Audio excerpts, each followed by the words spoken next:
తోటకూర కాడలమాట. ఇప్పుడు మార్కెట్లో బాగా వస్తున్నాయి. దీన్ని బాగా కట్ చేసుకొని వాష్ చేసుకున్నాను. ఇప్పుడు చూపిస్తున్న ఈ ఇంగ్రీడియంట్స్ని మనం మిక్సీ చేసుకుందాం.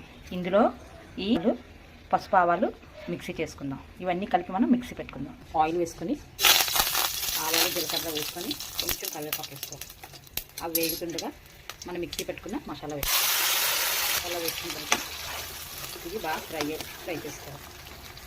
మనం మీకు చూపిస్తున్న ఇంగ్రీడియంట్స్ వేసుకొని బాగా ఫ్రై చేసుకోవాలి. పచ్చివాసన పోయినంత వరకు బాగా ఫ్రై చేసుకోవాలి. ఇలా ఫ్రై అవుతుండగా మనం తోటకూర కాడల్ని వేసుకోవాలి. కొని మూత పెట్టుకుందాం. ఈ విధంగా అంతా వేసుకున్న తర్వాత బాగా కలుపుకొని మూత పెట్టుకుందాం. ఇది అలాగా మగ్గుతూ ఉంటుంది. ఈ విధంగా దగ్గరికి అయిపోయిన తర్వాత ఆపేసుకోవాలి. చాలా టేస్ట్గా ఉంటుంది. మీరు కూడా ఇంట్లో ట్రై చేయండి. ఓకే ఫ్రెండ్స్, ఉంటాను మరి.